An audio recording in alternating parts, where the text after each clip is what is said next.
Ladies and gentlemen, thank you for joining us. I am TJ Whitehead, Powers Taken Not Given, joined for the first time by BlerdRonner. How you doing today, my friend? I'm doing good. Thanks, TJ, for having me. No problem at all. Been looking forward to this for a while. I sent BlerdRonner an invitation, well, not an invitation, but a request asking if he'd like to be interviewed sometime. Right around the time I sent a flurry of these out here when we all thought TikTok was going away, or we weren't sure if it was or not. And so it didn't set up until recently, but I'm very happy to get you on board. I'm trying to remember when I first ran across your content. I feel like it was recent, like last year or something. And I reached out to you, but I Yeah, love I it. think that was the first time we connected. Yeah, how long have you been doing it? I've been on TikTok now. It'll be 3 years in May. Okay. Oh, wow, that's about the same amount of time I've been doing it. I'm pretty sure I started in April or May of 2022. So yeah, all right, we'll get to that. We'll get to the story on how that happened here. So I have so much to discuss here, man. And our content is there's a great deal of overlap when it comes to the religious indoctrination stuff and the addressing the problems that we have and how much we can trace back to I hesitate to say just religious extremism. That's obviously the worst, but I think the problem goes a lot deeper than that, and we can go into that in a little bit. But if you wouldn't mind telling us a little bit about your background, where you grew up, and what your religious and political influences were early on in your life. Yeah. Well, I was born a poor black child. And You sound like a I politician always, giving a stump speech. One thing I cannot stand is I see politicians get up there and I was like, here I was born to working class. I don't give a shit. Tell me what your policies are, right? I don't need to hear a life story on that. So it's just funny you mentioned that, how often you hear shit like that.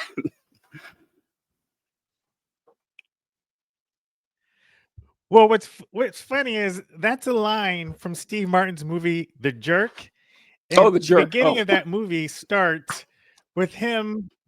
Yeah, the beginning of that movie starts with him. He's like homeless and he's talking to the camera and he says, I was born a poor black child, which is funny because obviously he's not black. So, So I used to always use that joke whenever I was giving a speech somewhere. oh, it's But I think funny. it dates me because I got, these I've Gen never Z seen the millennials out here don't get that joke. I've never seen The Jerk. I know of it. It's one of those films that you know of, but I know I've never seen it. So I went over my head. Sorry about that. Yeah, no worries. Anyway, but answer to your question. So, I grew up predominantly in Southern California. Um, for my formative years, raised by a single mom who was a devout Christian. That's sort of like where my Christianity started. I remember my brother and I praying the prayer when I was like 7 or some odd age, and so it was very important to me as a kid up through high school. Went to UC Berkeley. In college and through my 20s, I would say I still believed in God, but as they say in the Christian world, I wasn't walking with the Lord, as they would say. I was doing the things that single men in their 20s do, Yeah, if you know yeah, what I'm talking about. yeah. And so that but then in my late 20s, I got involved with this really cool church and I reconnected with my faith and I started really getting into my Christian faith again. I got into what's called apologetics, which is the defense of the faith. Oh So boy. I would do a lot of the ministries at church geared towards, seekers, people checking out Christianity or checking out the church. And I would read all the books, related to spreading the faith. And so, my faith continued to grow. Then I met my now ex-wife, but my wife on a Christian dating service. So that's how Hmm. we connected. So I was married for a number of years, and faith played a profound impact on our marriage. And then I'm happy to say we had an amicable divorce. We still remain friends, but towards the end of my marriage, um, I was really in the middle of my deconstruction, which is where you're kind of reevaluating what you believe and why you believe it. And then that was right around the time uh, my deconstruction was right around the time of Trump administration 1.0. That prompted me to write a book called Dungeons and Durags, which was about basically a satirical memoir about my reconnecting with the Black community Hmm. because I spent my entire adult life in a predominantly white world. And a lot of decisions I made in life were geared towards being in this white world and my Christian faith. And so in the book, Sam, a guardian angel in the form of Sam Jackson, comes to Earth to help me be blacker. And then the counter to that is more the voice of Morgan Freeman, just the voice, kind of beaming down. And it's kind of like two different ways of how to look at what it means to be Black in America. But a big part, a big theme in that book towards the last third was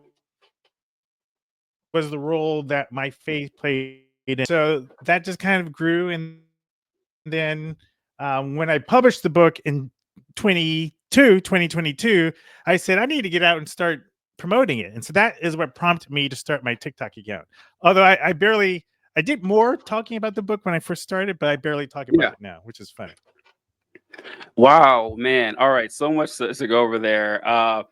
First, so the first thing I wanted to mention is that you talked about how you accepted Christ and became not only a Christian at around 7 years old, which is fairly common. I'm sure you've seen the trend on Yeah. this. That it's one of those things that with all religion in general, it's if you remove that, if you don't have that in your life early on, you're not going to accept it as an adult, or you're a lot less likely to accept it as an adult. I mean, it does happen, but uh, someone coming up to you, it's I do this a lot, talking about people who debate their religion versus others. And it's funny you said that you went and studied apologetics, and I was deep into apologetics as well.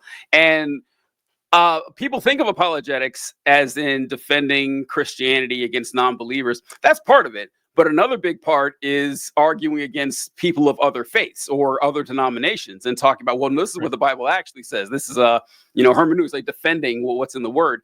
And you Right. hear about these other religions as a Christian, and you think, how can they believe this nonsense? This is ridiculous. You're telling me Muhammad flew to heaven on a winged horse? The moon was split into. This is the most ridiculous nonsense I've ever seen. And like, oh wait, is it any crazier than a talking donkey, or the Red Sea parting and letting? No, it's not any more crazy. It's just stuff that you're used to already.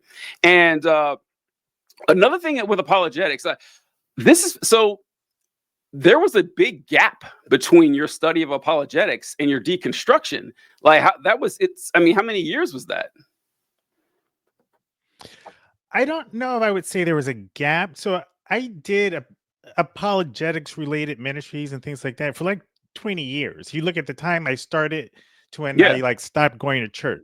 And so um so yeah, I would technically say like, up until maybe Trump 1.0, I was still doing some form of apologetics in terms of Wow. still trying to defend the faith in terms of who Jesus stood for. And the kind of apologetics I did was more missional in the sense Hmm. that I would do ministries like the Alpha Course, which was created in England and it's now worldwide, and it's an opportunity for people who are checking out Christianity come have a nice dinner, see some videos, and have a safe discussion about what it means to be a Christian and things of that nature. And then as a filmmaker and a video producer, I would make a lot of videos that were apologetic in nature. So that's the extent. Like I never did like formal debates or things like that. But when Trump 1.0 came and I was a lot of the apologizing I was doing was actually against evangelical Christians. I started writing like around 2020. I started writing on Medium a lot, and so I was writing a lot of articles from the point of view of a progressive Christian trying to change the church from the inside. Yeah. And I wanted to be able to be that critical voice of what was happening in the name of Jesus from a person who was a Jesus follower. And I felt like that I could do some good that way, that maybe I could convince these other Christians that, hey, there's a better way. And then I came to the conclusion that a lot of those Christians didn't think I was a quote unquote real Christian Oh anyway. boy. So who was I performing for? Who was I performing for? And then I kind of, I in the spring of 2023, I had to come to the conclusion that I didn't really believe this anymore. I was trying to hold on to what little belief I had, and I think that's where I, for lack of a better term, came out as an agnostic atheist. So I'm wearing my No Gods, T-shirt, and I think that is kind of like where I stand now. But a lot of the themes of compassion, love, empathy, and justice still resonate with me. In fact, I say that my religion, quote unquote, now is truth, empathy, compassion, and justice. That's what I fight for. And if you fight for those things, I don't care who you worship personally. All right. So what was it that that convinced or began your deconstruction? Like what was it? Because all right, so, which is always a difficult question because it's never one thing. It's always like a spider web of stuff. And like for me, it Yeah. Although I started. didn't know the answer to the question. Oh, you're all right. Let's go. What is it? Yeah. No, I mean, I would say, and I want to hear your story too. But for me specifically, my deconstruction started in 2011. And it specifically started when Rob Bell, who's a popular evangelical pastor, well, I don't know if you call him evangelical now, but he's a popular speaker, Christian. He had Is this he the popular film dating guy? series called Numa. No, Rob Bell. I mean, you would describe him nowadays probably as a progressive Christian. Okay. He's like a thought leader. He had a lot of popular books like Velvet Jesus, but he came out with a book called Love Wins. And at the time, he was a pastor of this mega church in the Midwest. And he came out with a book called Love Wins. And at up to that point, he was like a rock star in the Christian circles because he was the kind of person who created videos and content that made people want to know more about Jesus. He talked about Jesus and he did it in a way that was inviting. And he was safe, so to speak, for conservative and liberal Christians because a lot of what he talked about was just Jesus. But then he Mm-hmm. comes out with this book called Love Wins, which essentially it suggests that everybody goes to heaven, which is called I remember universalism. this. And for I remember this now. Yeah. and for a lot of evangelicals, that automatically makes you a heretic. Actually, there's Yeah. a documentary on Amazon called The Heretic, which is about Rob Bell. I strongly advise people check it out. So I was like, I heard about this book, and I'm like, wow, this seems to go against the Christian belief that you need to accept Jesus. So I read the book, and I remember thinking 90% of this book, 95% of this book is straight down the middle, good old fashioned Christianity. Like it would be hard to Mm-hmm. argue with the way he's talking about Jesus and the power of Right. Jesus. There's a small part that kind of suggests maybe God's love saves everybody, which why is that a bad thing? So anyway, so then Francis Chan, who is another Oh. popular Christian speaker, came out. He and I forgot the person he wrote a book. He came out with a book called Erasing Hell, which was absolutely a polemic and a counter to Love Wins. And I remember reading Erasing Hell and thinking, this is kind of, I don't know if freaky is the right word, but it even suggested that even if you are a Christian, you may not necessarily be making it if you're not doing the right Mm-hmm. things. And so it was the reading of those two books that kind of started me down this journey of like, now wait a minute, I'm a Christian, I'm a nice guy, I'm trying to do good things. Are you saying I could still end up going to hell if I don't do the right things? So that was part of what happened. And then the other thing that kind of escalated it was my wife at the time got into this car accident. She was hit by a car. Mm, Thankfully, and to the day she deals with physical ailments related to that. But the in the first few years after being hit, the things that she went through, that we went through physically for her, it was one of those things that just made you question, like, why is this happening to us? We're good Christians, that kind of thing. So a combination of those things, it's kind of like what started my deconstruction journey. And then towards the end of my marriage, my wife and son and I, we were traveling a lot, and we would go to places, like we would spend half the time in Europe, 3 months mm-hmm. in Canada, and then 3 months in the US. And whenever we would go to Canada, like we go to an event or we see a speaker or something that's popular in many places of Canada is the indigenous land that they're on Yeah. at the beginning. And so we started learning about all this indigenous land stuff, which for a lot of Christians, that's satanic. Anything spiritual that's not related to Jesus Yeah. Basically. is satanic.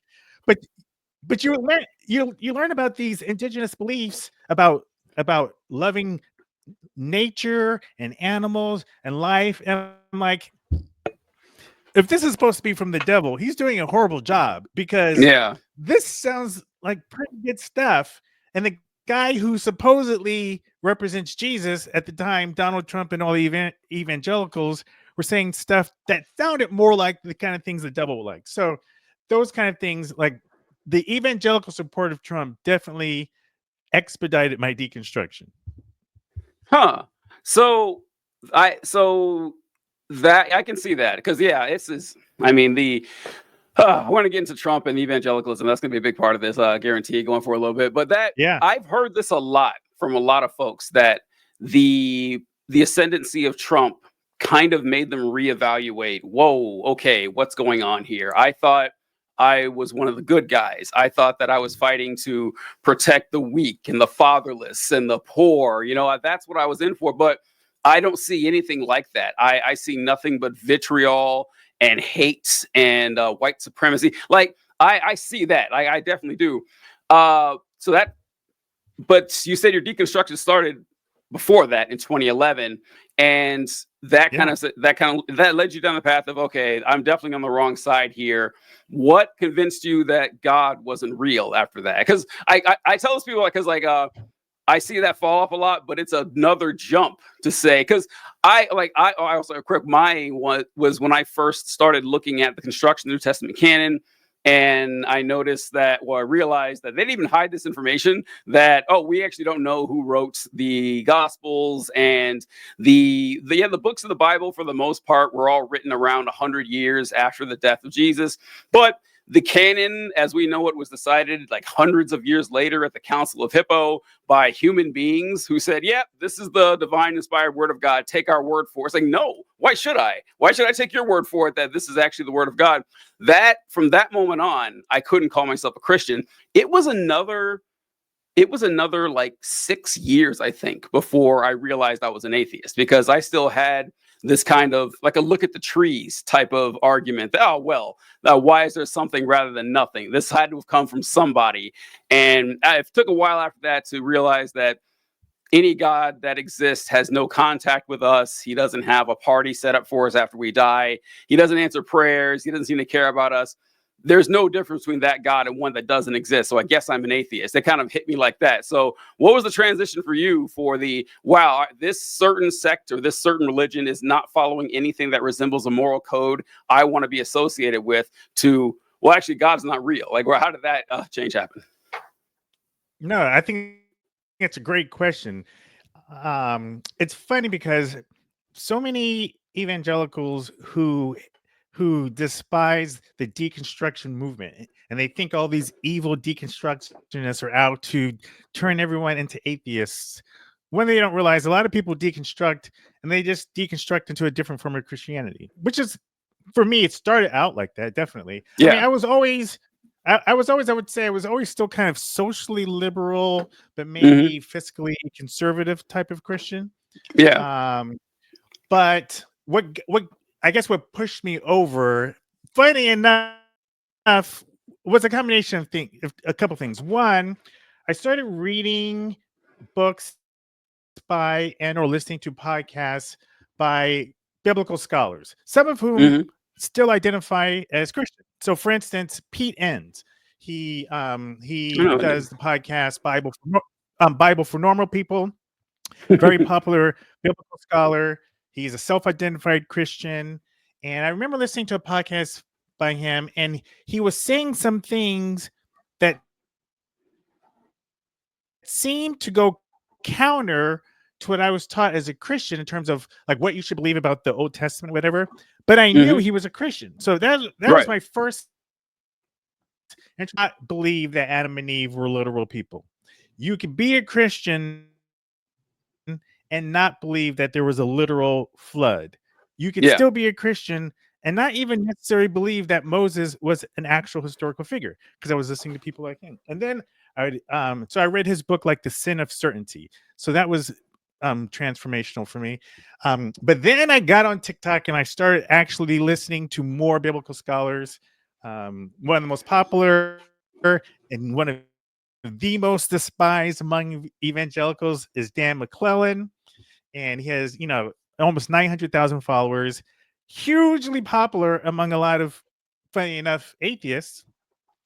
But he is also like a self-admitted Mormon, and it's funny because a lot of evangelicals try to discredit his videos about scholarship, claiming that he's a Mormon, but a lot of atheists like him because he just approaches the Bible from what the data actually means. And he makes it clear that he doesn't share like his personal beliefs. Anyway, I don't want to get into Dan, but the point is, I started listening to biblical scholars like him. And then there's another one, Kevin Carnahan is another scholar I listen to. There's another one named Aaron Agashi. So those are like my top three biblical scholars, all of whom, by the way, identify as Christian, particularly like Kevin and Aaron, and Dan even identifies as Christian. And then I found biblical scholars who were atheists too. But as I learned more about the things like you were saying, TJ, like okay, like the gospel authors are not actually known; it's anonymous. I started learning all these things, and I started asking questions that prior to my deconstruction, at that point, I was too afraid to ask, right? Because when you are a Christian and you start hearing things that could possibly lead you to not believe, you, you Hmm. you- you're afraid to pull those threads because Yes. Yeah. realistically those threads could unravel your faith. So you don't Yep. even bother to pull them. So even though I always considered myself an intellectual Christian, there were threads I didn't want to pull. So when I got on TikTok and I was learning more about this biblical scholarship, I started pulling the threads that prior to that I was too afraid to pull. And then for me, it did unravel the sweater. And I just got to the point like this doesn't make sense. And then actually, the more I heard Yes. Christian Yes. TikTokers, they actually made me even more convinced that I made the right choice. Because when hearing them trying to jump through the hoops to basically back up and to justify the kind of things that I used to believe, it was like, okay, now that I can like look at this with a completely objective point of view, this do you curse on your podcast? Yes. Yes. Feel free. Okay, this shit doesn't make any sense. Yeah. and and so I just got to that point where I in my heart like I'm not really believing this. And then once I get to that point, I was able to read even more, I learned about more, and I'm agnostic in the sense that, maybe there's an that an all-powerful being that can create the entire universe, tens of thousands of galaxies, that powerful. I don't believe that that being gives a shit whether or not two primates on a speck of dust sleep together if they're the same sex, or if Yeah. that God cares if you wear mixed fabrics, or if that God cares whether or not you eat shellfish, which ostensibly he at some point cared about because he wrote He about did. it supposedly in the Bible. Yeah. Took So took a lot of it's like, time and meticulous effort on that. Yeah. That's right. So that's how I got to the point where I'm at. This is, oh God, I don't know what to attack first. All right. So first I want to talk about, you mentioned that you would look to biblical scholars and listen to them and everything, both Christian, both believers and non-believers, and what they had to say, which I recommend people do. This is the thing that gets me too, is that I can see how this would have been difficult for a Christian 40 years ago. Now there's no excuse. Now you have no excuse. Now you can find any question you have about the Bible. You are not the first person to ask this question. You can find all the information on it. And what they end up doing, what annoys me is, well, here's what Tertullian said, or here's what, Augustine said. And I'm sure they figured it out, hundreds of thousands of years. No, this is and that annoys me. But you mentioned one name. You said you want to get into him, but I do. Dan McClellan. All right. Dan McClellan. I remember running across McClellan years ago, like you did, I'm sure. And I ran across him because whenever I would do a video on something the Bible said, I would keep seeing people tagging this account called Dan McClellan. It's like, hey, check this out. Well, what do you think? What does this guy say? And one video I made, and it was talking about, I don't know if you've heard this, where Christians a lot of times try to sanitize what the Bible says, and they try to say, well, the Bible doesn't actually recommend anything bad. And one argument I've seen with this is where there's a passage in Leviticus, and it talks about man shall not sleep with man, otherwise, then that's an abomination to God. And I saw so many people, I've seen people make videos on this, and well, actually, what the verse really says is man shall not sleep with boy, and that's a crime. So I was like, folks, that is not what it says. That is not what it says at all. It says that now. It says man should not sleep with man's abomination to God. And the reason that one way you could know how this argument falls apart is that they say that, well, this verse is actually protecting children against being, molested or pedophilia. It's like, well, no, because the punishment is that both people be put to death. So if you're telling me that this is to protect children, why is God demanding they both die? That doesn't make sense. You're just trying to make the Bible, whitewash the Bible, make it look good for modern audiences. Isn't it? Now, what it does say is not necessarily how we think of homosexuality, in that, like, the concept of like homosexuality or bisexuality, it wasn't really a thing, thousands of years ago. It's kind of like a modern thing that we've come up with. And their rules were that a low status man cannot penetrate a high status man. That was the rule right there. That upset the social order. Like, God really gives a fuck about this. Like, he went out of his way to tell folks that, well, I can't have that. This is not what I created the universe for. And I said, so yeah, you can say that it's not necessarily a blanket ban on like our concept of homosexuality. That's true. But it's certainly not saying that homosexuality is fine by God's eyes. That's still pretty repressive and gross and everything. You don't got to make the Bible say something it doesn't say to make yourself feel better. And I see people doing this shit all the time. And I made that video, and someone's like, "Dan McClellan, what you think about this?" And he had already made a video. And guess what? He said the exact fucking same thing I did, because that's true. That's in there, and I see it all. But with McClellan, I'm curious about McClellan. I wish I should reach out and talk to this guy sometime, because I don't fucking get it, man. I don't get it. Like, when you mention apologetics, I wrote down a note here. How are they not all atheists is what I wrote down under apologetics and stuff. And so with Dan McClellan, I was shocked to find out he was a Mormon. Shocked. He worked for the Mormon Church until recently, I think. And I was like, and then I see him making these videos. He's like, yeah, people say the Bible says this. Nope, doesn't. It's actually pretty bad. This is actually really awful. And that's what the Bible recommends. It sure does.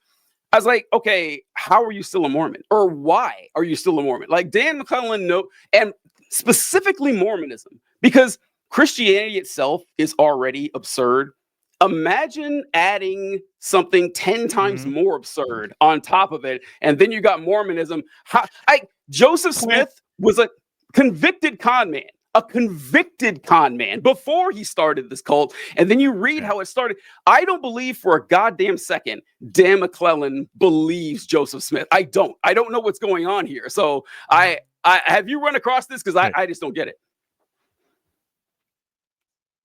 Yeah. So So here's my thing about Dan, what he believes. He makes a point to say when everyone accuses his Mormonism as the reason for his videos, and it's clear 99% of his videos contradict Mormon doctrine.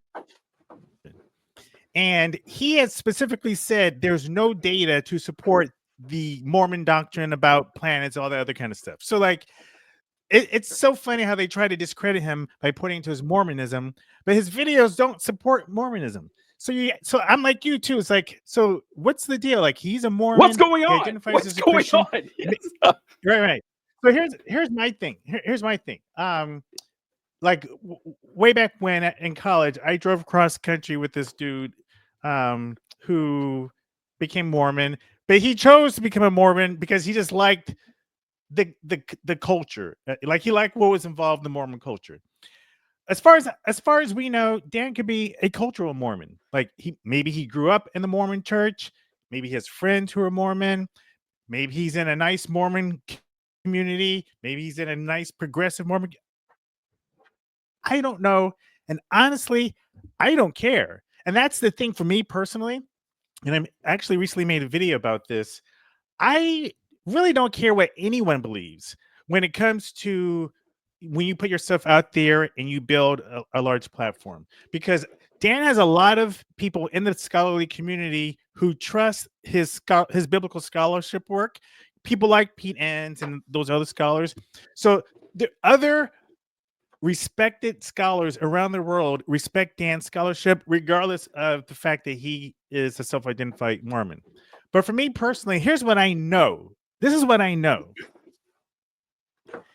Dan uses his considerable influence. Like I said, he has nearly 900,000 followers to speak for the marginalized. Oftentimes, when he talks about some interpretation of the Bible that is, let's say, not gay affirming, it goes against LGBTQ community, he will affirm that that is, let's say, a reasonable interpretation from some verses of the Bible, but then Yeah. he will tack onto that. That is something you choose to believe because there are other verses of the Bible that you choose not to follow, Yeah. like, for instance, slavery, or having your wife check to see if she's a virgin by whether or not she bleeds on her wedding night, and if she doesn't, unaliving her. I don't know if I'm so used to saying Or unalive when TikTok. I never say unalive.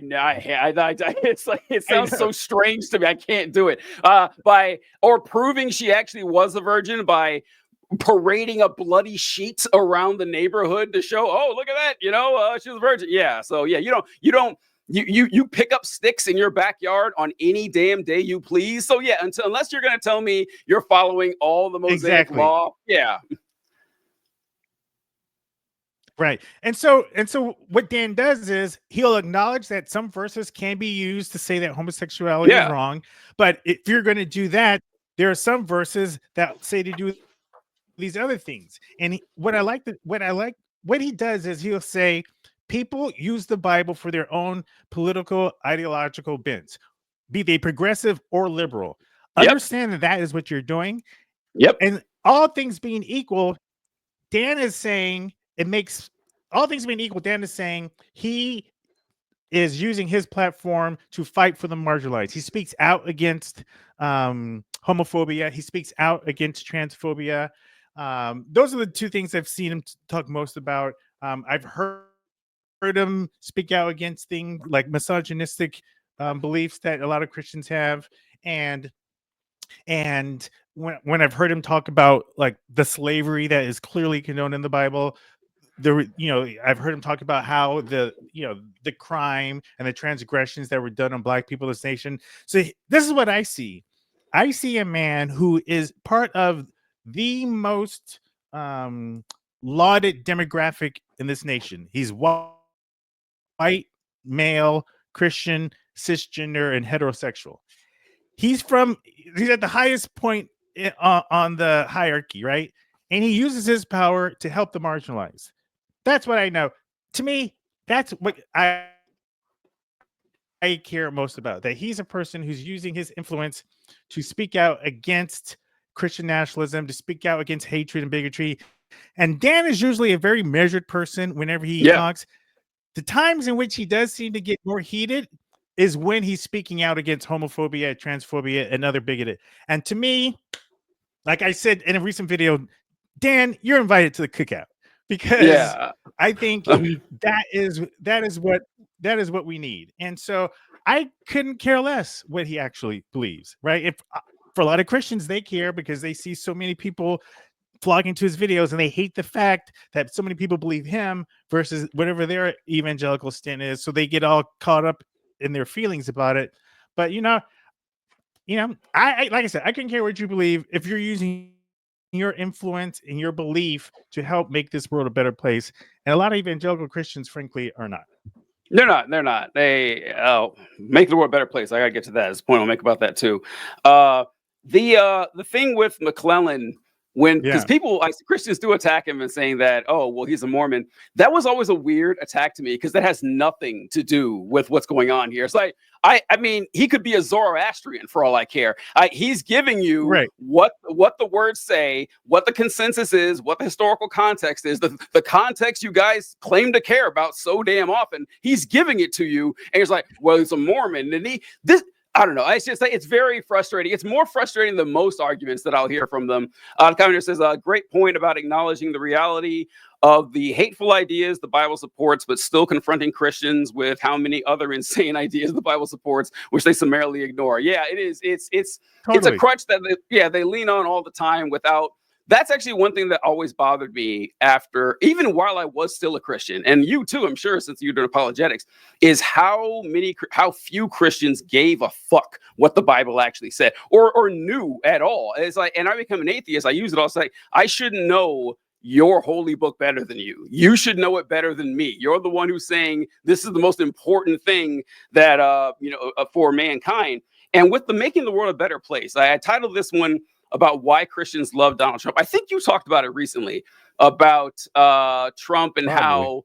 You shared a video by Josh Doss. That's right, talking about how Trump was Yes. a direct reflection of the Abrahamic God and everything. And I've been saying for a long time that Donald Trump reminds me a lot of the blustery fire and brimstone evangelical preachers I remember from my youth. He reminds me a lot of that, to the cartoony way he dresses and his stories and his larger than life Right. personality, how he revels in the cruelty, like how much he loves it. Like these guys really love the fact that their enemies, their opponents would be suffering for eternity. And I I know, heard it's crazy. yeah, it's not the evangelical Christian cult or whatever. It's not about love, it's about hate. It's about hatred of taxes, hatred of science, hatred of medicine, hatred of gay people, hatred of black people. It's just hatred of knowledge, of college professors. It's just a never-ending list of people they despise and they want to suffer. And what you mentioned about wanting to make the world a better place is an excellent point. Because here's the problem we run into. The reason that these folks love Donald Trump so much is because, the bigotry and the telling them that they're affirmed in their beliefs, that they are actually victims. They love that part. But when we tell them, look, these actions are going to lead to the end of the world, they don't believe us. But even if it was, they wouldn't fucking care, because to them, the end of the world is a good thing. That means Jesus is coming back. Right. And when you have a group of people who yearn for the destruction of life as we know it, for the human race to be destroyed, there's really not a lot of negotiating you have there. You can't concern them with anything. And I want to make sure to stress this, that when I say that Donald Trump is in office and the people who share, I would say the primary reason he's in office is the fact that he has support from Christians. I am not limiting this to evangelical white conservative Christians, and they're the biggest category. They voted for him over 80%, 3 elections in a row. Donald Trump got a majority vote Right. from all Christians in general in the country. Like 58%, I think, of all Christians voted for Donald Trump. So that's not my problem. Okay, that's on them. Like they need to figure this shit out. Now, if people want Right. me to yeah, well, it's not all Christians. Fine, I know it's not all Christians, but it's a majority of Christians who went out and voted for him. And if you want to say, well, not all Christians voted, okay, the majority of Christians either voted for Trump or couldn't be bothered to vote against him. So Right. I'm not going to pretend that's not the case. And so I have a problem with and this is, I don't know, we might disagree on this one. I wasn't expecting this with not caring what people believe, because yeah, true, like people can believe whatever they want. I can't change them. I can't force them to. No one can make you believe anything. But if you're telling me that, yeah, I'm willing to believe in superstitious nonsense with no evidence whatsoever, all right, that tells me something about you. It does. Like it absolutely does. Like people don't believe things in a vacuum. You're not going to just believe something weird and not let that bleed into the rest of your life. I don't believe people when they say that. So I don't know. What do you think about that? No, I think that that's why I always come down to what are your actions? Like when I say I don't care what Dan believes, one, we really do not know what he believes. We can make Right. Yeah. assumptions, right? We can infer based on what he says, but there are many ways to be Mormon in this world. It's like there are many ways to be Christian or Jewish. And so the assumption that just because he belongs to the LDS church that he acts or lives a certain way or even has certain beliefs, like we shouldn't automatically just jump to that conclusion. But again, even if in Dan's heart he believes that he's going to have his own planet, Xena somewhere, I don't know what it is. I Yeah. know they have Yeah. I some know. crazy Right. planet belief. Even if in his heart that's what he believes, he's not pushing it. He's not trying to convince people of it. He's not out here apologizing. As a scholar, he's talking about what's the consensus among scholars, Yeah. and on top of that, the actions that he is doing that are actions that are helping the marginalized. So that's what I Yeah. mean by what I don't care what you believe. Because if you look at the people like the people who voted for Trump, yes, they believe certain things and their actions lead towards things that impact me. So, there was a time when I believed it was a quote unquote sin to live a gay lifestyle, even though I Yeah. had friends that were gay, even though I would go to a gay friend's wedding, right? But I did not do things that would actively prevent them from living the life that they wanted to live. Like I wouldn't speak out against them.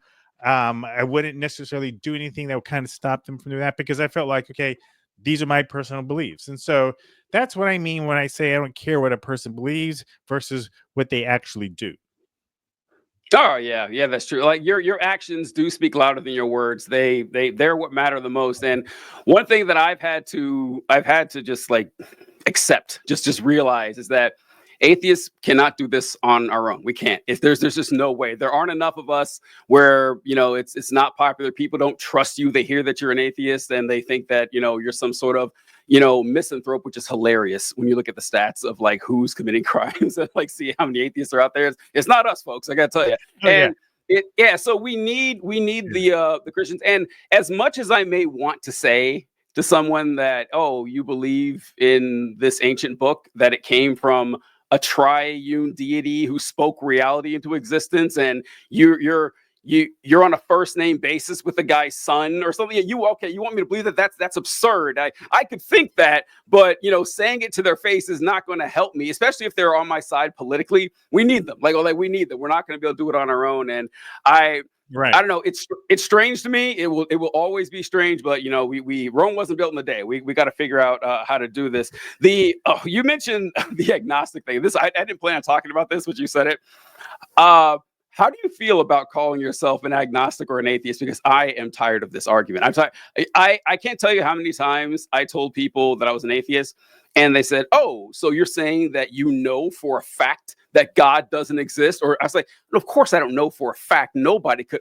well, I guess you're an agnostic. I say, call me whatever you want. Okay. And just call me whatever you fucking want. I'm so sick and tired of having this argument here because that's not what agnostic means. People think agnostic is some sort of middle ground of, well, I think there's a 50% chance God exists and a 50. No, like nobody thinks that. And that's what they assume agnostic is. And you tell them, well, agnostic just means you don't know. So technically we're all agnostic. And you start talking in circles and shit. So I'm quickly getting to the point where I just don't say atheist to people who don't know what I'm talking about. I was like, here are my beliefs.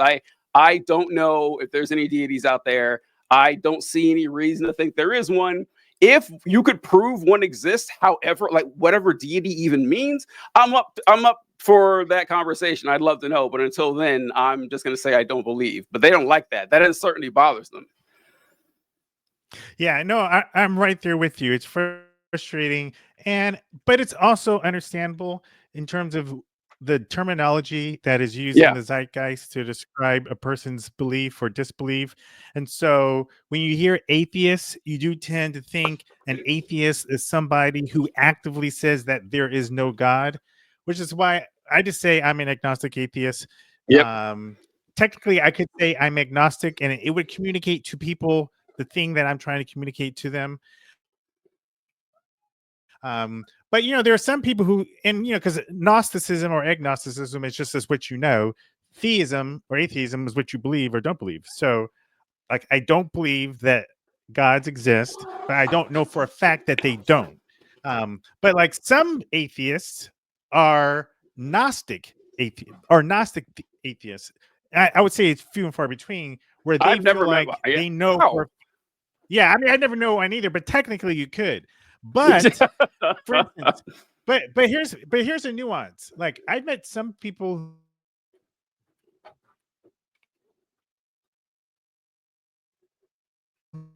who all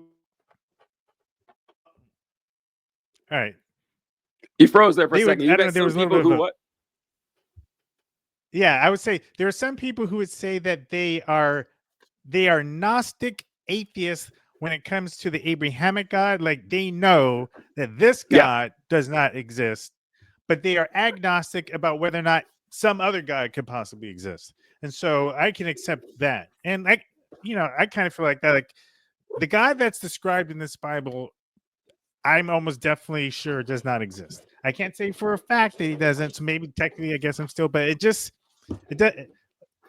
As I recently said in a video, the math is not mathing. Yeah. So that's funny because I do say that. I do say that I don't know if a God, well, once again, whatever that might be, exists or not. I do know that a God of the Bible cannot exist. Like the God as he is represented in the Bible. But the problem with this is that Christopher Hitchens made a comment about how he finds it ironic that people refer to God as a personal God, because like how actually accurate that is without them realizing it, that the God of the Bible is a different person to everyone who reads it.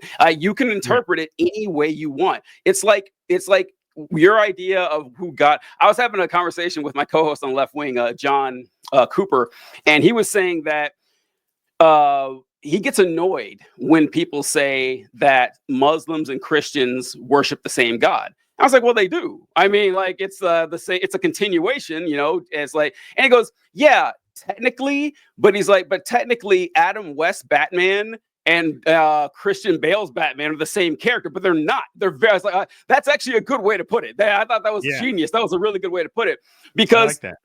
Yeah, you can. I'm sure someone could present me with their view of the Abrahamic God of, let's just limit it to the 66 books of the Bible, and present it in a way where I was like, okay, I guess that God could exist. But the way he's classically known, like the deity who said, let there be light, and he was three persons. He had a son and sent him to earth and gave the Mosaic laws, decided that, like you said, tens of billions, hundreds of billions of galaxies. He crafted atoms. He holds them together with the four fundamental forces of nature, and decided, wow, to fix this problem of sin, I'm going to have people do animal sacrifices, slitting their throats for hundreds of years to cover their sin, and then send my kid to be there's no fucking chance that a God that's that powerful and that intelligent fucked up on slavery or fucked up on owning women as sex slaves. This is insane. So no, that God cannot like logically exist in any way. And right. I know that for a fact, because Christianity is the religion I know the best, and I know enough about a few others. Like, I don't think that one is either. So yeah, being a specific agnostic atheist, all right, I'm on board with that. That's kind of true. Yeah, no, for sure. And I mean, that sounds like a video I recently made where I was asking Christians to make it make sense. Like, it doesn't make sense that this all-powerful being who made 10,000 galaxies, the only way he was able to save the human race for a situation that he conveniently set up, by the way, with if you believe in original sin and everything, that the only way he was able to actually save the human race was to come down and sacrifice himself to himself by going through like the most painfully spiritual and physical excruciating torture execution known to man. But it would only, he was going to go through all that, but it would only work for you if 2,000 years later on shaky evidence you believe in all this other crazy shit. Like, if I'm going to come to Earth and go through all that pain, I'm going to make sure it covers everybody. I'm like, if I'm going through all of this, everybody gets covered. I don't want to go through all of this and only have 1 out of 10 people actually have it help, because they're going to be required to believe all this other crazy ish in order for all this pain and agony that I went through to work. Like, he can create 10,000 galaxies, thousands of galaxies, but this was the best solution he came up with to save the human race. I don't think so. You know, the one that I think of that always gets me, this one actually got me as a Christian. My favorite ones are the ones that like cracked the armor early on, but I found a way to like paper over it. Right. The Bible itself always seems strange to me because so here we go. Like you said, we have all-knowing deity said that he has a problem with how do I get my message to mankind? How do I let them know here are the answers to the most important questions in your existence? I know what I'll do. I'll pick a few dozen people over the course of a few hundred years and have them write my thoughts and my will to them. I'm going to have it written in 3 languages. 3 languages alone. That's what it's going to be written in. And I'm going to send it to a population that's 90% illiterate. They won't be able to read it. They're going to have to trust the words of the rich and the powerful to tell them what I think. And then it's like, no, if someone brought that idea to you, you would say, that's stupid. That is, why would you're just guaranteeing that these people will be slaves to those who already have the power by withholding the most important info they could have? Is like, oh, I'm not done yet. All right. So this information that I have, I'm going to keep it away from 2 continents for thousands of years. Like, I will go down and talk to my disciples myself and specifically tell them, go ye into all the world and preach the gospel, baptize in the name of the Father, the Son, the Holy Spirit, and not mention, hey, there's 2 continents of people out there you don't know about. Get someone on that. Like, start building boats right away. The last thing I want to hear is that it took 1,500 years for people to get this information. I look at this as like, there's no chance you can believe this. This is why I say that atheists actually have a higher opinion of God than believers do. Like, totally. What? No, I was just agreeing with you. And what you said actually reminded me of one argument you hear from evangelical Christians as to like why God commanded the genocide of the Canaanites. He says, well, because the Canaanites were doing baby sacrifices and there were all these horrible things, and God needed to sell that. So what about Genghis Khan happening? Did God not care about what Genghis Khan? What about the baby sacrifices that were happening in South America by those? Did he not care about those? Like, this was not the only place in the world where people were sacrificing babies, but apparently this was the only place that God decided he needed to save the babies from being sacrificed. Oh, by the way, in he's ordering the genocide of babies because of baby sacrifices. Yeah, That makes yeah. no that makes no I sense. I cannot listen. I cannot believe the hoops people jump through to defend this shit. It's like It is Cirque du it Soleil is here, man. it is comical. It is because these questions now, and the thing is, they're well, most of them aren't surprised by these questions. They've had them too. I was there. I remember Yeah. I was asking specifically about the genocides. And of course, you got the same answers that, well, look, these people were sacrificing their babies to Moloch. And I said, all right, so God said to you, you think everyone in that community was sacrificing babies to Moloch, including the babies themselves, apparently. Does that seem like like you God and like God says, hey, kill the soldiers, kill the civilians, the women, the children, the infants, the fucking animals. I said, no. I need a better answer than they were bad people. No, that doesn't compute for me at all. And like the really funny ones are the slavery defenses. Those ones I can't get enough of those. I can't get enough of them where they'll say, well, you got to understand the ancient economy was dependent upon slave labor. So God's hands were tied. So you got to be kidding me. This is an insult. He had no choice. He had to do it. He had What no was he gonna choice. do? What was he gonna What do? was he supposed to do? That's Everybody what they had say. slaves. They He's literally only say that, God. but He's only God. we're not making this up. They'll say that, well, God, like he couldn't tell them not to own slaves because either A, it would have destroyed the economies because God is limited by the primitive economies of ancient man. Like that's that. So iron chariots and primitive economies are God's kryptonite. And then they'll say, well, then my favorite one is when they say, well, God couldn't tell them that because, like, if he did, they just wouldn't listen. They would have owned slaves. And he's like, he told them like into excruciating detail exactly how much grain to use for a burnt offering. Otherwise, he would kill you. But no, I can't tell them to not own slaves. And also, People. if they wouldn't listen to him, why give them any rules at all? Like, why did he stop just short of like the most obvious example of immorality? Oh, also, side note on this, another great obvious example. Can someone tell me what the age of consent is in the Bible? Tell me. I'd love to know. I would love to know what the age of consent is in the Bible because it ain't fucking there. It's not. Like the closest thing you can get, there's a verse or two that says something about like the age of maturation or like, oh, like when for women, I guess, is like when they're able to reproduce. So Right. the age of consent is like 12 in the Bible or something, or whenever you hit puberty. If you hit it at 9, there you go. And it's like There you go. I think God could have like said, oh, by the way, don't fuck kids. Never bothered to do it. Nope, he did. But here's the thing: they're so indoctrinated, they don't even realize how brainwashed they are. I was watching one YouTube channel I watch is called The Line, and it's this, and it's kind of like an offshoot of Atheist Experiment, and it's these call-in shows where people can call in, and it's usually like some believer, like a Oh theist, a no. Christian, calling into these. The hosts are usually atheists, right? And it's like, tell us what you believe and why you believe it, and we're going to give you some pushback to have you critically think Okay. critically. And I remember there was this one call, and they were trying to talk, and the caller was trying to get the host was trying to get the caller to understand that the God of the Bible that they worship actually does some pretty messed up ish.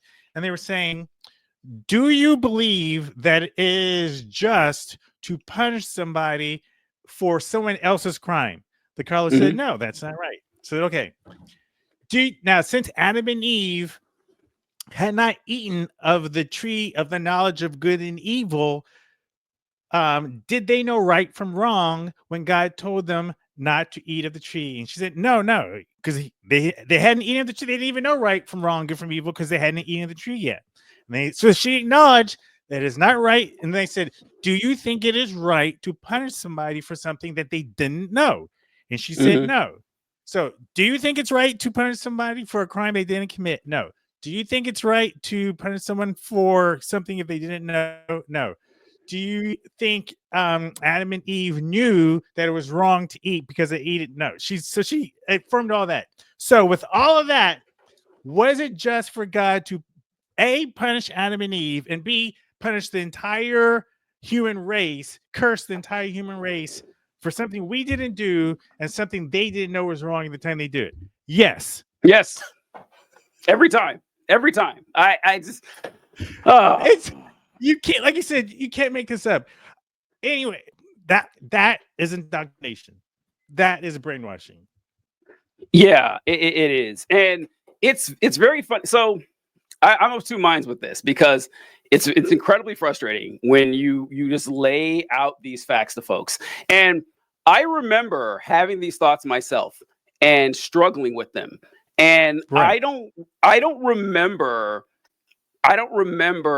like vehemently defending genocide in the Bible. I remember it really bothering me, right? I remember saying, wow, that's weird. Someone help me out. Like, there's got to be an answer here. I don't remember ever like berating someone saying, how dare you say this is wrong? Who do you think you are? You're not gonna. Maybe I did. I don't recall, because I remember it bothering me from a very young age. So it's funny when people will go to bat for, biblical slavery or, misogyny, or pretending the Bible is not misogynistic. I can't go. I can't keep going. I'm going to be here all day. But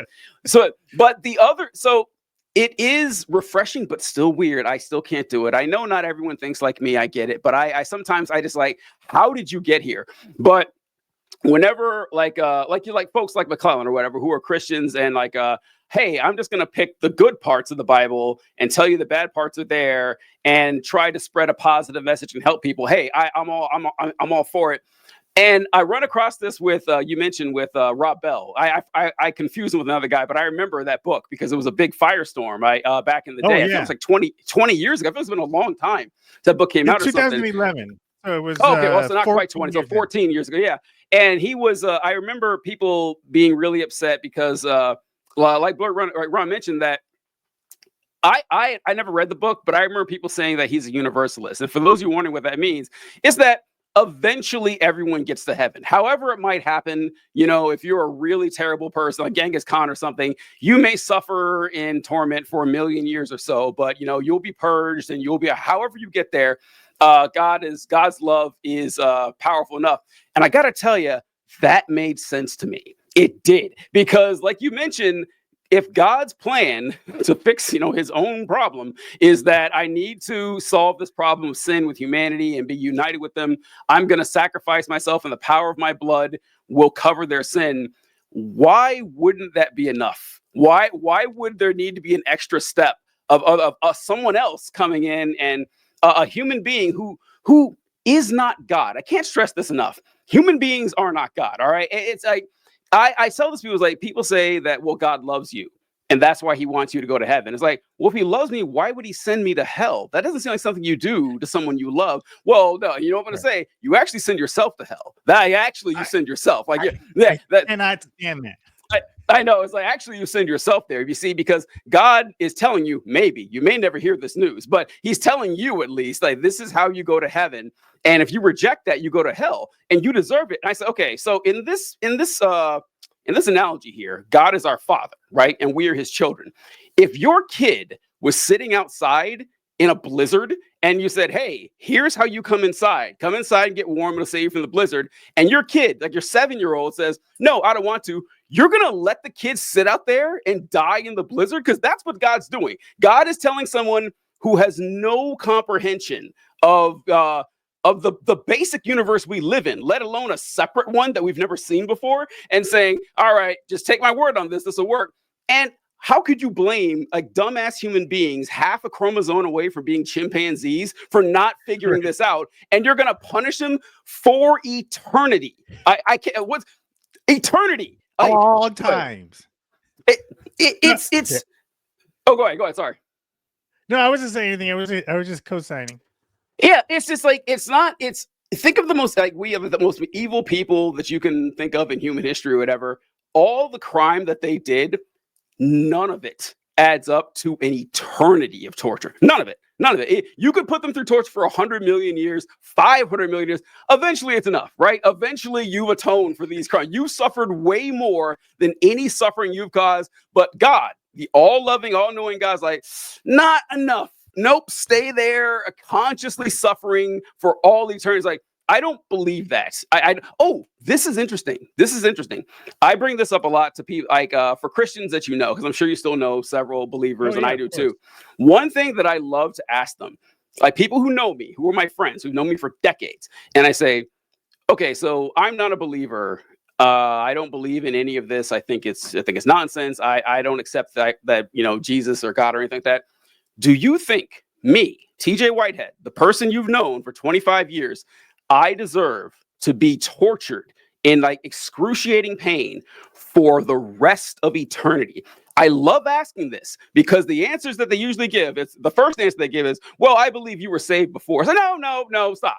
All right, no, like you can't have both ways, right? The eternity. Don't play the security of the believer card with me. I'm not a believer. Now, assuming that I didn't actually get saved, like that person, do I deserve to be tortured for eternity? And then they'll say, well, that's what the Bible says. I did not ask what the Bible says. I'm asking, do you, like, if you were making the rules, is that what you would think is fair? They have a real hard time answering it. And then they'll eventually, it's like, well, I might not, but I'm not God. It's like, okay, what if you don't think that's just, why would you trust a God who does? Now, if you ask this to a stranger Christian, yeah, they might say, yeah, fuck you, you deserve to burn. But I'm talking about people you know and love, and like who don't want to say, because look, if you do believe that, if they say, yes, you do deserve, that person's not your friend. That person does not have a high opinion of you. Like, you just saved yourself a lot of times. Oh, okay. Well, this is the last time we'll be speaking. Have you ever run across conversations like that? No, thankfully, the Christians that I know who I consider friends, well, actually, I've never specifically, the Christians who are still friends of mine, I've never specifically asked them that question. So it may be worthwhile. But I think it speaks to, and you see this again, like on call-in shows like The Line, you can almost hear their brain malfunctioning. You can hear something's going on where they realize they're about to walk into, for lack of a better word, like a trap. They're about to have to admit that they have a better set of morals than the God that they worship. Yep. And they have to fall back on what's kind of referred to as divine command theory, which is anything God says goes. Doesn't matter. Like, any reasonable, compassionate, empathetic person would know that this is wrong, but if God does it, it's okay. It's okay it's wrong to kill babies. Like, abortion's evil, it's wrong, but God can kill babies all day long because he's God. He can kill David and Bathsheba's son as a punishment to David because he's God. And there is no reasonable response to those kinds of questions, and it's hard for them to admit that it's unreasonable. And that's why there are some Christians, and if I were still Christian, this is probably what I would be. I would be like, I don't worship the Bible, I worship God. I believe that the God I worship is a loving, empathetic God, and I think there are aspects of the Bible that get it right. And I think the Bible was our best shot at trying to explain it, but it doesn't get it all right. And where it seems completely obvious that this is not a loving being, that's just man getting it wrong. And for a lot of Christians, that's a slippery slope they don't want to go down, because then you can just decide what parts of the Bible you throw in and out. They're right. They do that anyway, though. They do that anyway. They do it anyway. Yeah, it's true. Yeah, they pretend. But that's oh God, man. We only got like 20 minutes. I know. I can always come back another time, but yeah. All right. So I wrote down about the divine command theory because I wanted to talk about morality, because how that relates to Trump. But before I do that, I want to go into that slippery slope part. That is an excellent point. Like, it is. Yeah. And that is why a lot of Christians are afraid. And it's weird to me thinking that Christians weren't always the way I knew them growing up. Like religious fundamentalism or Christian fundamentalism is fairly new. Right. Like, a lot of it wasn't seen that way.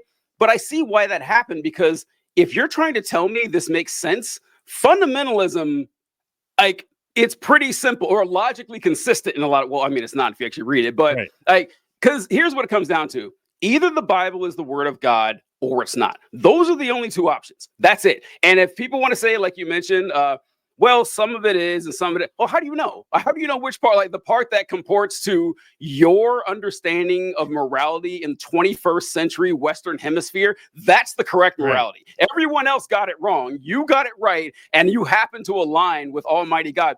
That is a slippery slope. And I see why it scares them, and it should, because like if you're just gonna, then who gets to pick what parts are real and what parts are not real? There's another Christian who will say, no, actually, this part is real. And we're right back where we started, since God never comes down and solves the problem. And that's all right. One more. I'm sorry, man. One more thing about this. With the I like when they say this, that, well, obviously these are just the words that, like, Paul's weird his weird proclivities when he's talking about how women need to shut the fuck up. That's just Paul talking. That's not God. Like, oh, it's rather convenient. You wouldn't have said that 500 years ago. I guarantee. 500 years ago, like, yeah, of course Paul's right. Of course women don't need to talk. And so this is another thing where people have a low expectation for God, because here's how I look at it. Like, back to like our scenario where we're God planning all of this. And okay, no, actually just make it a person. Let's say Ron wrote a book of rules for how human beings should live. You know, this giant book, 66 of them actually, in like a 39 book section and a 27 book section. Is like, here you go. These are the books of how to live your life. And then Ron checks back a few hundred years later, and he sees people wearing T-shirts saying Ron wills it, as people are just destroying entire populations, enslaving ethnicities, subjugating women, just burning the world down, and wearing hats saying Ron on it. It's like, hey, Ron said this is cool. I talk to Ron every Sunday. Ron said this is all right.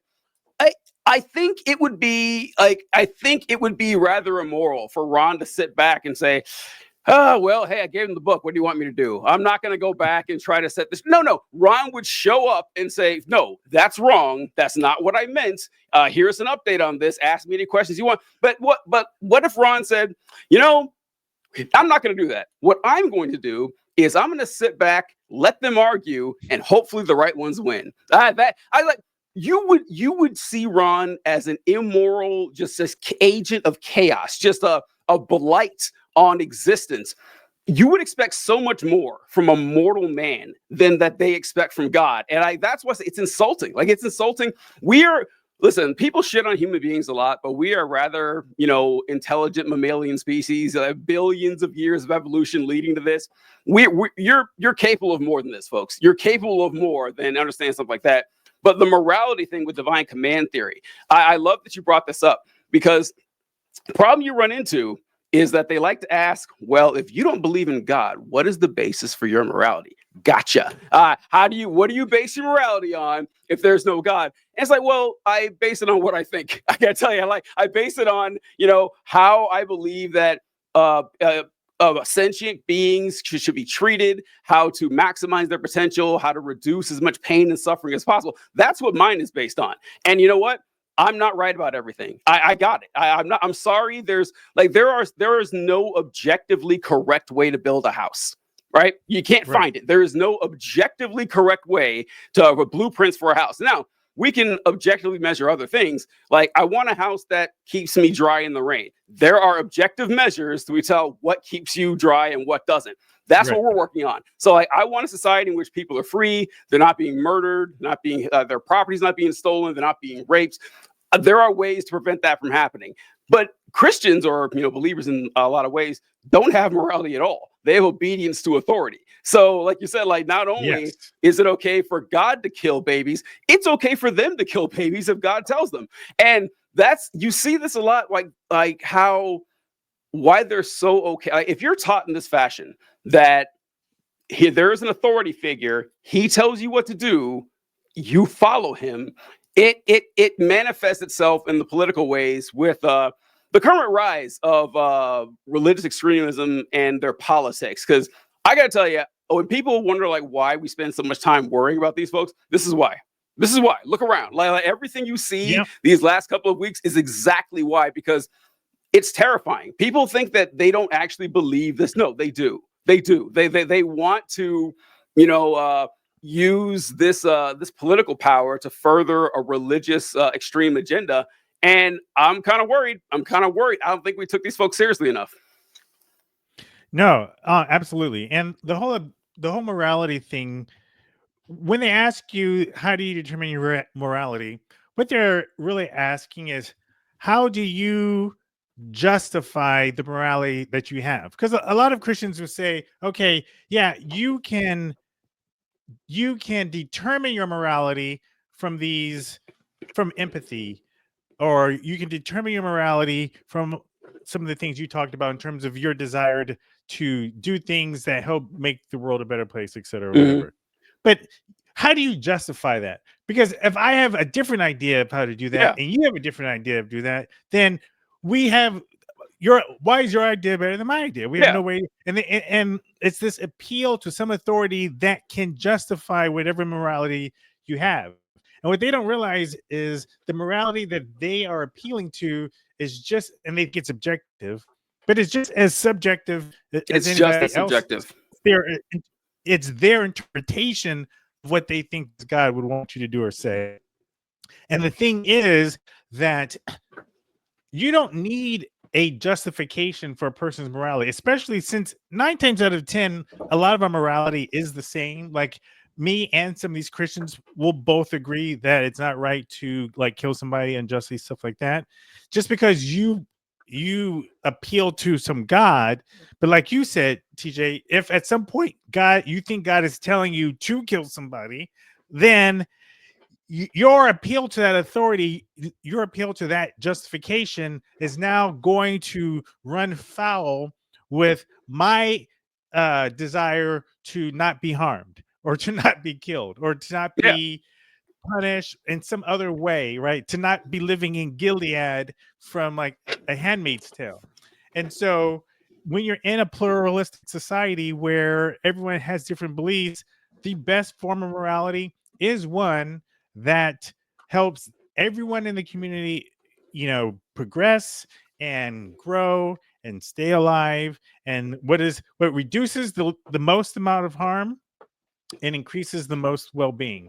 That is a good foundation for morality, and that's the best justification that I think anyone needs. yeah. And the problem that they run into is harping on like the justification part, like hard, just focusing on it with a laser and saying, well, if I don't have like an actual rule book telling me, how do I know it's right? You don't. Okay, I'm Right. sorry. I wish this was an easy question, but it's not. You don't actually want to figure out morality. You want someone to tell you the answers to the test, and there aren't any. Okay, like this is just how we figure shit out.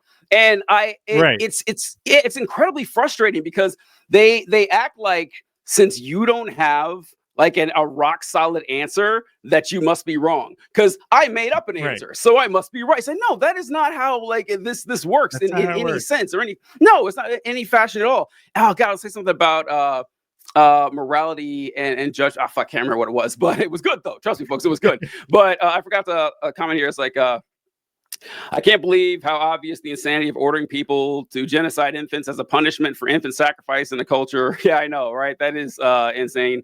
And yeah, no age of consent in the Bible.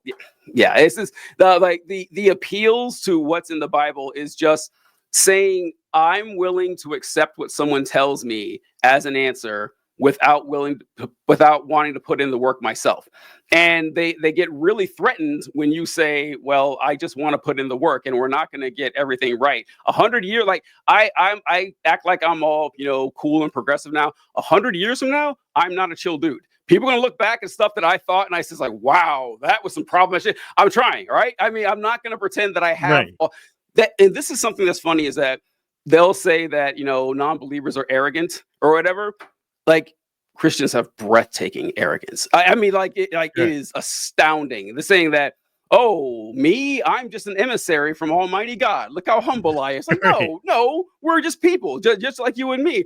But I wanted to ask you like how this bleeds into politics and how you've seen this over the years. So you said you were a like a a liberal conservative. You were like what do you say, fiscally conservative and I said it socially was like liberal. kind of like fiscally conservative, socially liberal, kind of socially liberal, I should say. Yeah, I was kind of like that too. Like I remember in the early 2000s, people discussing gay marriage. It was a big topic back then, and I said I can't give you a good reason.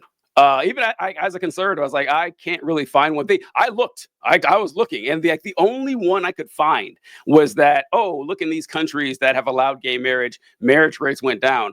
And even I was like, well, that means that even back then I was like, that's a weak excuse. Like marriage rates being Right. high isn't a axiomatic good.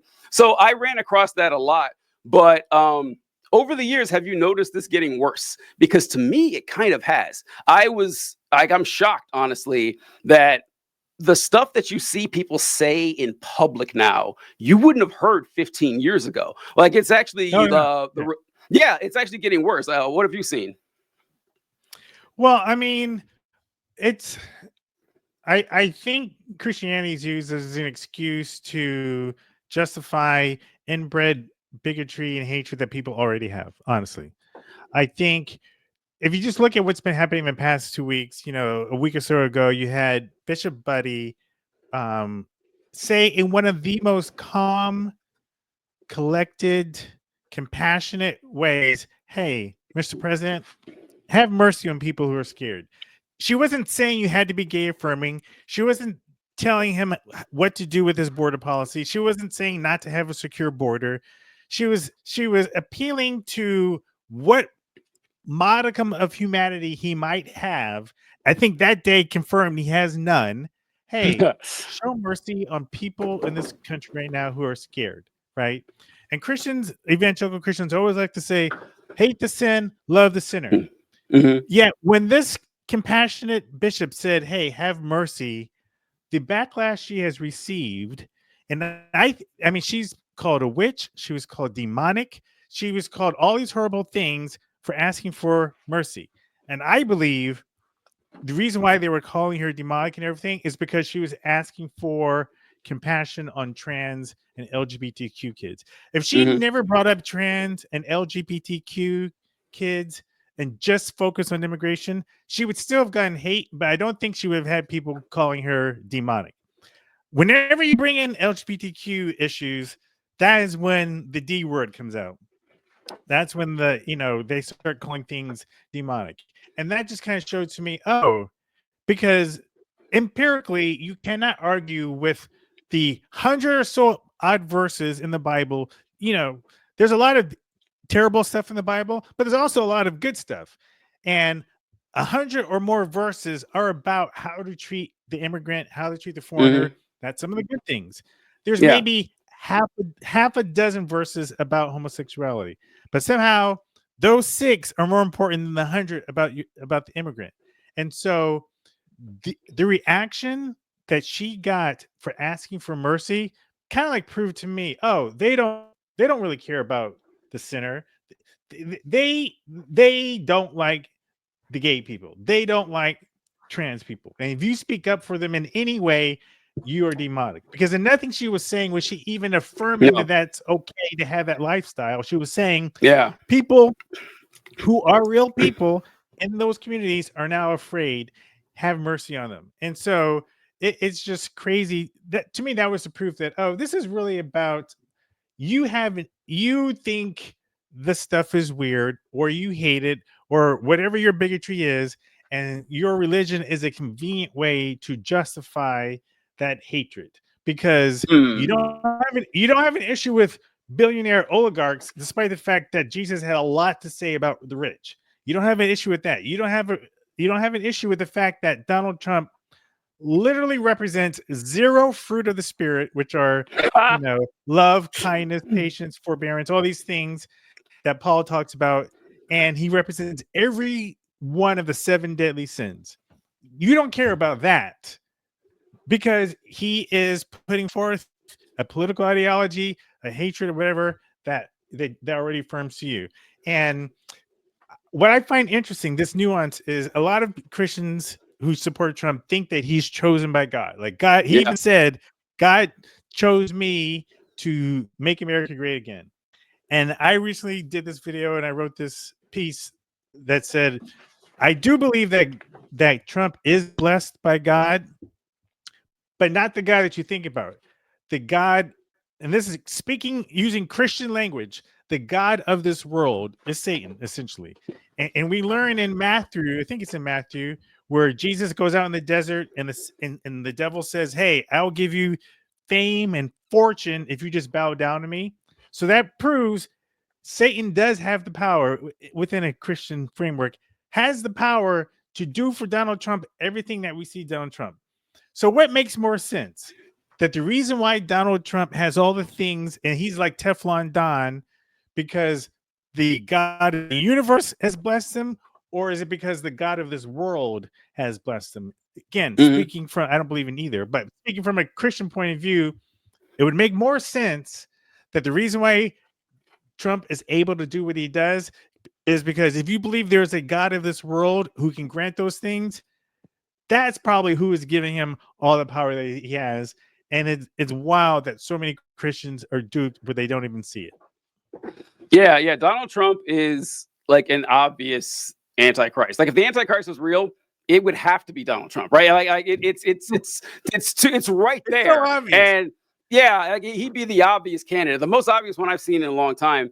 And okay, so with the thing that they're using Christianity to justify their bigotry, yes, I mean that's not wrong, but I hesitate to say that. I don't like that phrase because Which I phrase? think that they're just using Christianity as a convenience method to justify their own personal bigotry. And the reason that it doesn't sit well with me is because for a lot of them, Christianity is the reason they have that bigotry in the first place. Like if you look at like what we were mentioning with homosexuality, that in the ancient world, like the pre-Christian world, the concept of boxes of people as homosexual, heterosexual, bisexual did not exist. An example I use about this is like if you look at, like Roman culture or something that they're so obsessed with these days and everything. Julius Caesar, like a man's man, Julius Caesar fucked a lot of dudes. He fucked a lot of dudes. All right. That's just how things were back then. And if you went to Julius Caesar and you said, hey, Julius, my name is TJ and I am a heterosexual. He says, oh, heterosexual, what's that?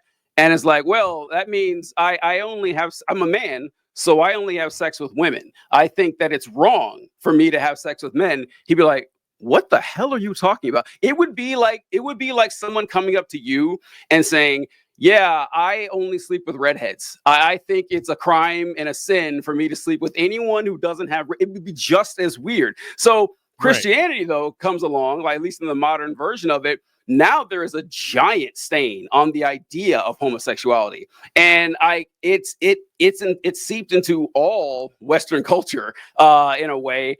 And I think of this too with Adolf Hitler and how people talk about they act like anti-Semitism just sprung out of nowhere in the 1930s, and Hitler's like, oh, actually, I have an idea. How about we be anti-Semites? And no, anti-Semitism dates back thousands of years in Europe.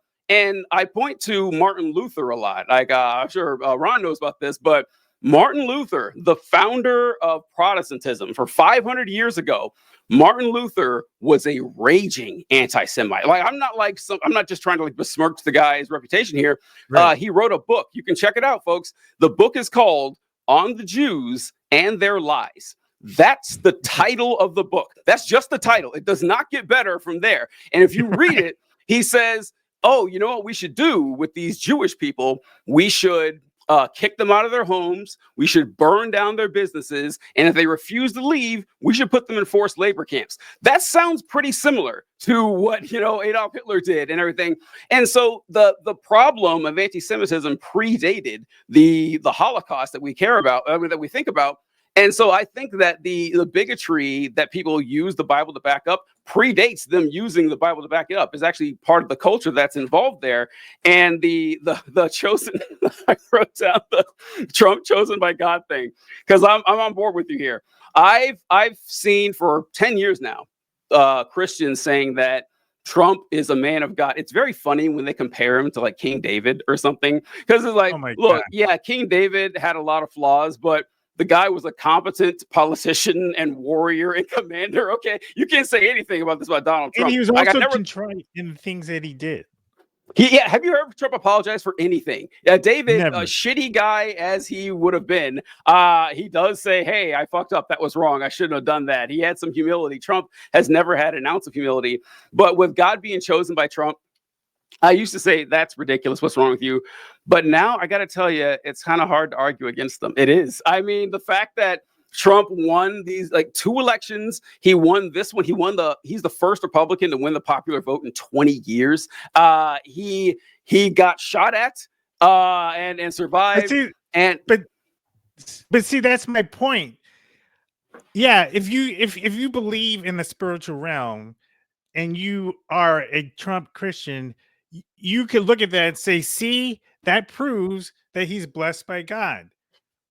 I would say, no, that proves he's blessed by the God of this world, because the God of this world can do all those things.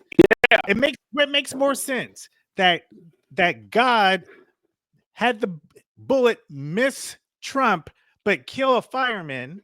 Yeah. Or the God of this world had the bullet miss Trump and kill a fireman. Like, which one of those two guys makes more sense, right? So yeah, I do believe he was blessed by a God, if you believe in that kind of thing, but it makes more sense he's blessed by the God of this world, not the God of the universe. Yes, and so this is fun playing with these imaginary characters. Yeah. It's really funny here. Where I was going with it, though, is I've long said that I ascribe a little bit. I mean, not really, but it is a funny thought experiment to me that if we assume that God is real, but he's evil, things start to make a lot more sense. I mean, they certainly don't make less sense. They start to make way more sense. And it's like, oh yeah, why are children born with terminal illnesses? Why is there so much injustice and cruelty? Why do bad people get away with crimes and they're never brought to justice? Why do living things need to consume other living things to survive? Oh, that's right, because God revels in our suffering and he's evil. Okay, that makes sense. So if I assume God is evil, Trump being blessed by God makes sense. Yeah, of course. Like, why wouldn't God support a guy like Donald Trump? Yeah, I mean, it's not like he's done a bang up job with everything else. So I just think that it's funny looking back on that. Oh wait, Diamond Dave said, to me, it's just Christians being Christians. That's just how they are. This is. I want to address that, and actually, I'm going to push back on one thing you said, because you said when I was saying how I think it's just them using their Christianity to affirm that bigotry, and you said, well, you don't think you were saying that you think their Christianity kind of led them to that. This is why I disagree. Okay, I disagree because I think a lot of people already have an inherent sense of right and wrong, fair or whatever. And a lot of people who deconstructed out of Christianity or to a different form of Christianity did so because something in their heart told them, I like my gay friends. It doesn't seem right that they should not have the same kind of rights to love who they want. A lot of these feelings that caused people to deconstruct was because of how they felt about the gay community or whatever like that. And so that was them changing their Christianity because of something that they've already felt internally. And I feel like with a lot of Christians who are Trump supporters or homophobes or transphobes, they have an internal. Oh no, Blerd, where'd you go? Well, I'll stay on and see if he can hop back on here. But I love that where he was going with that, because he was talking about how people have this internal, morality that allowed them to push against the pernicious evils that were insipid. What I was trying to point out is that the reason that they had that inclination in the first place to be against homosexuality, that's not natural. Like, people aren't born as homophobes. They're created because Christian culture has told them to, be scared of it. And I was with Christian, sorry folks, that the thing with Christianity and that's right.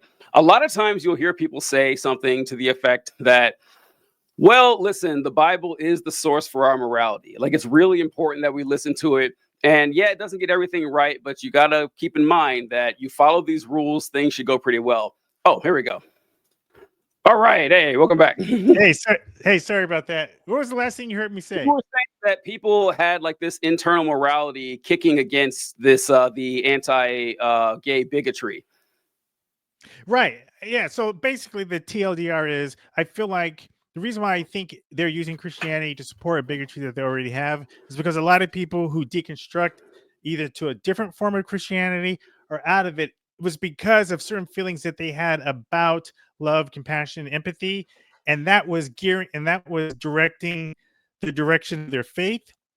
Mhm. And I think for um, Christians who are homophobic, transphobic, whatever, I think those are feelings that they naturally have, and they can use their faith to justify that. And I think if you feel strongly about gay people having the right to Mhm. love whoever they love and that you don't think it's a sin, you can find a faith. Like you can pick and choose. People do it all the time. So you Oh could yeah. become a Christian that is gay affirming if that's something that is important enough to you, as Christians do. Just like you can now be a Christian who thinks empathy is a sin, and you think that Yeah. despite the fact that Jesus said to love your immigrant and the foreigner, and there's all these verses about it, you could still want to treat immigrants the way the Trump administration currently is. You can find ways to support whatever you're looking for. Well, so, but it's, I don't know, it's kind of a chicken and egg thing. That the answer is Sure, egg, by yeah. the way, folks. The egg came first. But the thing is that it's just riddle solved. Eggs came long before chickens. But the what I was thinking is that because like people aren't born homophobes, right? Like you're not just Right. born with an innate, anger or hatred against people who love the same sex or have sex with the same sex, and so that came from somewhere. And my argument is that that came from the predominant Christian culture over the last, 1,000, 1,500 years. That's why they had it in the first place. And when you're taught that at a young age, like I was taught that being gay was wrong in Yeah. single digits. So that's what I was coming. Is like I think it still rests on now. Of course, you can be a gay affirming Christian. If I think if you try really hard, you can, but you got to try pretty hard. But that's all Right. I was saying is that, yeah, like I don't like letting them off the hook with this. That okay, congrats, you solved the problem, but you kind of brought the problem here in the first place because not every culture isn't homophobic, but it seems the Right. Abrahamic ones wildly homophobic, and I don't think that's a Right. coincidence. Yeah, Right. Yeah, no, yeah, yeah, absolutely. No, I agree with you. I agree with you. yeah, yeah, Absolutely. yeah, And that makes sense. I mean, I can see that. And I think if you look at it from a societal standpoint in terms of homophobia that you see society wide being birthed or originating in the Christian roots that this nation has, I can see that. But like you're right, it's and a chicken and egg thing. It could be a chicken and egg and thing. You are taught from your early age how to look yeah. at these things, and so I can see that. And like this is uh so back in the war on terror days where people would always talk about they would make fun of Islam when people say it's a religion of peace. Yeah, there's a peace if you hear, peace if you hear, stuff like that and everything. Back in those days and everything. And folks would say, listen, read what's in the Quran, read what's in the Hadith, or listen to this radio host who tells me what's in it, more likely than not. And like there's a lot of violent stuff in here. How could you possibly, Right. back this up as being good? And once again, it's like you could do this. I saw a great bit. I wish I could remember who did it, but someone was reading passages from like the book of Numbers or Joshua or something, and say, "Listen how violent this is." Like this is in the Quran. Like, oh my God, the Quran says that. And there's like, actually, it's in the Bible. It's just as violent. It's just as violent. And Right. well, where was I going with this? That the Bible and the Quran is violent and shit. Where I forgot, man. What were we talking about? Well, we were Oh, just talking about. I remember. It's that and people will say that, well, they're twisting the words of the Bible, they're misinterpreting the Bible to fit their evil agenda. And it's like, have you cracked open a book of Catholic history and like tell me that this has been a peaceful organization for 2,000 years? It is one of the most bloodthirsty. Like you have the conquistadors, the Inquisition. You have like the sick. Saying which side they weren't Catholics, but burning people at the stake, boiling people alive for not practicing their particular version of Christianity. It's not limited to Catholics. Like what was it, Zwingli and Calvin Right? People were like going to war over whether the bread at communion actually turned into Christ. Not people died over this argument and shit. And it's like, okay, Right. I'm looking at the history of Christianity. It doesn't seem to be a consistent religion of peace, or even generally a religion of peace. You can be, of course. Like if you just take the words of Jesus, not all of them. Like Jesus, I got complaints about Right. Jesus too, Some of them are but not too great. Jesus gets a pass that he does not deserve it a lot of times. But for example, with Jesus talking about rich people, I love that you brought this up because Jesus spent his entire ministry shitting on rich people. Jesus never said a kind word about rich people his entire time on earth. And to see these folks flocking to Elon Musk and Donald Trump and say, oh, clearly they're the ones chosen by God.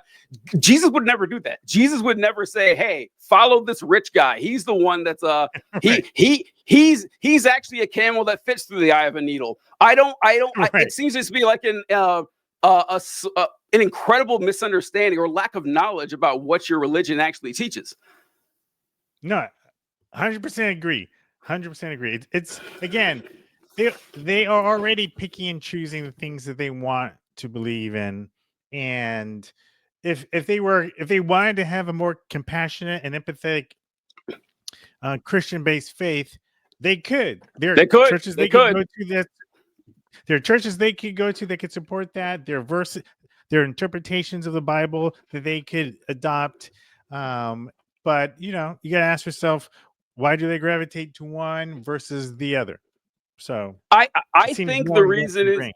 I think I have a guess, and it's hard because not everyone thinks like me, right? That's like it blows my mind sometimes stuff that I hear. Oh, real quick, Diamond Dave wrote Mother Teresa is another example. Yes, fuck Mother Teresa. I know people act like she's like an amazing. Like, Mother Teresa extolled the idea of poverty, saying no, it's not important to feed these people as much as it is to minister to their no feeding them. Look, the Catholic Church has plenty of money. So anyway, but I'll stop on the Mother Teresa thing. But I think I know why they gravitate to that, because it's simpler. It's just simpler. That if I tell you, like we mentioned with the divine command theory, hey, God is a jealous God. He he meets his judgment on those who disobey him. And I throw a few verses at you saying God clearly says this is wrong. You can't deny it. God says that, man should not sleep with man. Boom. It's simple. And then people who wander away from that in any fashion, like you mentioned how the specific anger about trans people and why it bothers them so much, even though there's like, have they ever met a trans person? Like, good luck finding it. If No, you're, most of them haven't. yeah, but they have this burning white hatred towards them because it upsets the very clear social structure and gender order that they're familiar with. And like, well, God is not the author of confusion. Hilarious sentence, by the way, in the Bible. It just cracks me up. And it's been nothing but confusion. And so you tell them that, it's like, okay, it's simple. But then we come along, like say Rob Bell, and he says, actually, everyone goes to heaven. And then they ask a very legitimate question. Then why bother with a religion at all? Legitimate question, right? Like I wonder that if people say that, well, yeah, it's like everyone goes. That's like, okay, so why bother going to like getting up early on Sunday and going to church? Why bother following this list of rules? If I'm gonna end up in heaven just like you, why am I gonna waste my time? I think it's a good question. I do. And so then they're stuck with those choices of, hey, here's a simple, easy answer that you may not be able to explain. And here's something that seems like a complete waste of time. And they're like, okay, I'm going to go with the easy one. And, I'm scared of change, which most people are. That's just my guess. That's the only thing that makes any sense to me. Yeah. For what it's worth, my answer to that question when I was a Christian would be, because I had the same question too. Like, if you're going to go to heaven anyway, and like to me, the answer to that question is one. It's not if the only reason why you're doing whatever you're doing is because you want to get in heaven. One, that says a lot about you. But beyond that, in this world, what kind of relationship do you want to have with people around you?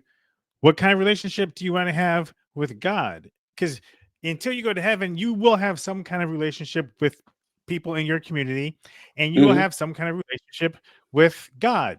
And the choices you make in this life, like the reason why you would want to do some of these things, even if everyone's in good heaven, is because it will improve those relationships that you should supposedly care about. So that would be the answer. That's the answer that I would give to that question as to, well, why do these things anyway? Well, because I want to get along well with the people that I live with, right? So, if I knew that I would never go to jail, would I still go around like killing Well, people wait. or stealing stuff or whatever? No, because I want to be able to live with the people that I care about. But that answer is why be a good person. But like why specifically be a Christian is like the part that because like you can do all those things and not follow know anything about the Bible, right? And be a Because good if you want to person have a relationship, that's the second part. If you want to have a relationship with with the God. true Yeah, living God, that's why yeah, you'd be a Christian. If you're a yeah, Buddhist, you're not going to know God. If you're a Muslim, you're not going yeah. to know the right version of God. So that's why it's a That's two-part answer. Yeah, that second part is the only answer that would have any salience with me. I think that Well, yeah, as a hey, Christian, for sure. why miss out on getting to know the creator of the universe? He wants to talk Right, to you. It's like, all right, that does sound kind of cool. All right, I right. want to hear what this guy has to say. That would have been a decent answer. But then someone says, yeah, but you could do mushrooms too. All right, maybe I could try it that way, but I don't know. But we'll see. But Right. all right, man, I kept you a little longer than I expected, but I really appreciated you hopping on Yeah, here. this was great, TJ. I know. I would love to have you on again sometime. So we should do a TikTok Sure. live. Oh, did you start doing TikTok? I saw you do one like a month ago. I I don't remember do them as much as I should. Yeah, I don't really.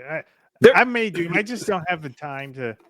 they're hard. Like at least for me, Yeah, because like yeah, the lives are really censorious in a lot of ways. Like I get kicked out of lives all the time, and for yeah. I bullying and mean, harassment.